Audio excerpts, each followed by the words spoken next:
The Chronicle thanks our 2023 Meet the Candidates sponsors: Ann Colton Films, Flossmoor Station Restaurant and Brewery, Jonathan Kane Salon and Spa, and Tom Brabeck Law Office.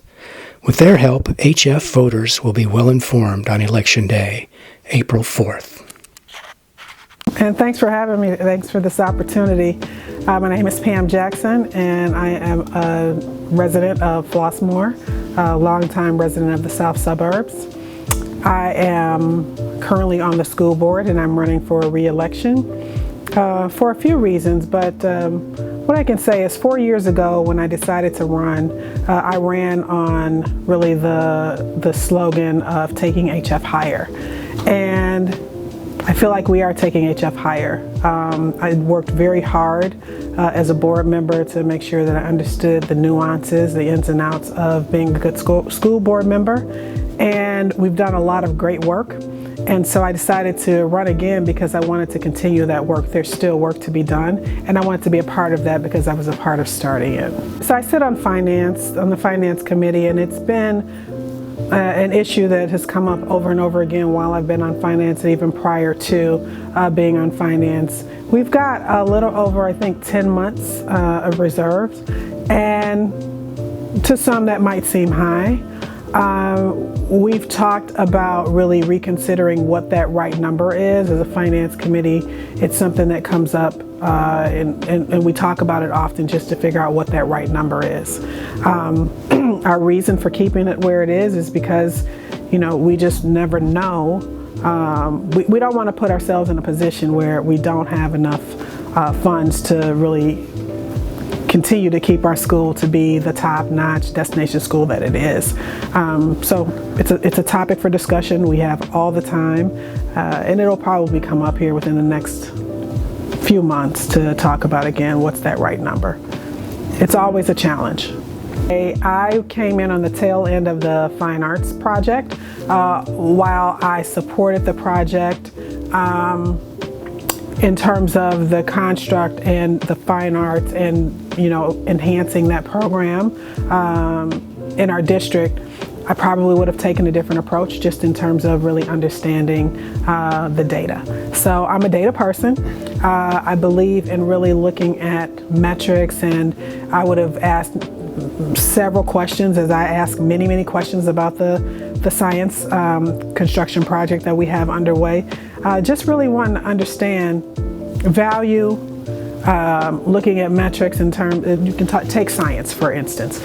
I'd like to understand, you know, what are we going to gain by adding a new science facility? You were going to say something. I was going to ask you if you could elaborate on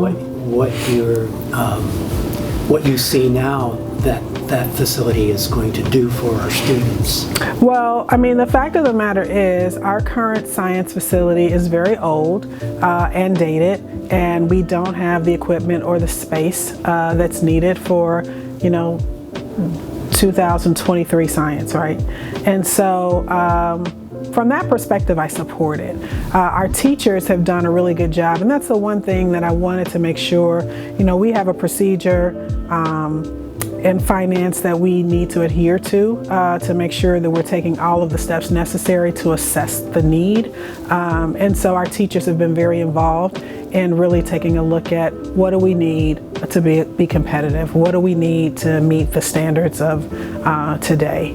So I think that we've done that work, but I still have questions, and if you've been in any of the finance meetings, I probably asked the most questions around this particular project, because I do understand that our community wants to understand what are we doing, what is the value, do we really need it, does it need to be that size, like all of those types of questions I'm asking.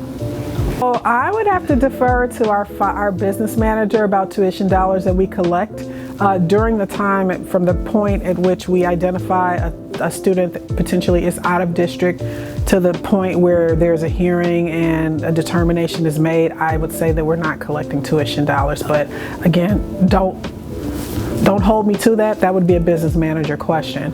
As it relates to what we do about it, So prior to being on the board, I didn't quite understand it. I felt like it should be a simple thing. You see a student that's out of district and you put them out.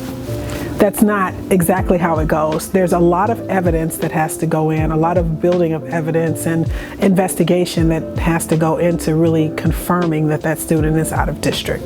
So it's not just a one and done, oh, we saw this student going to this address. There's so much involved. I mean, there are many, many steps. So I understand a little more now why it takes so long.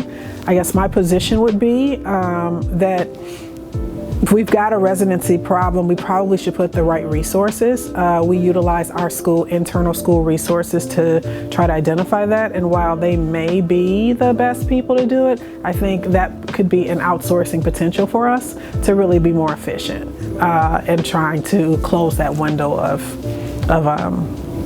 how long it takes for someone to be identified. I would like to think that they're isolated incidences only because I've not heard of them as you may hear the community talk about them. They've not come before the board as a concern. Serious? Yes. Do we take them seriously? Yes. Do we investigate them? Yes. But I don't know that I don't believe that it's a chronic problem. I think we did a pretty good job of going into a remote school learning situation, but I do think that there is an opportunity now as we look at our students who entered the school as freshmen in a pandemic. They struggle. You know, many students don't learn well remote. Many students require a lot more one-on-one attention or a lot more just direct face-to-face attention. And so I think that we have really tried hard to put some things in place. We've got a multi-tiered support coordinator that really kind of takes a look at where our students are, and we've like ramped that up. Adding social workers, understanding that there's there's a significant mental health component there that needs to be addressed. Looking just academically, being more proactive in terms of looking at grades. I think that we've taken a lot of really positive steps. As I think about the new leadership, I think that they are even more laser focused on that and understand that it's in addition to the pandemic, we're dealing with some other factors. We're dealing with feeder schools. We're dealing with students that are moving into HF to go to HF but came from different schools. So there are just a lot of elements when you talk about academic achievement, when you talk about academic achievement, and when you talk about learning loss. Got a little bit off there because we're talking about the pandemic, but I'm really concerned about overall academic achievement. It is one of my top priorities. How is the high school doing as far as achievement, and is it in the ballpark that you'd like to see, or is there more that needs to be done? There's more work that needs to be done, for sure. You know, when I got on the board, I was really concerned because I felt like, you know, we had 60% of our students that were underperforming. I don't know that there's a significant change or movement in the needle there. I would attribute a lot of that to the pandemic, but I do feel very confident in the leadership that we have, our administration that is laser focused on making sure that our students' achievement and learning losses, the gap is closed. I am an HR executive. So I've been very involved in diversity, equity, inclusion, belonging initiatives and efforts for a large part of my career. And so I think that it is very important, and I do think that we're heading in the right direction. There's work.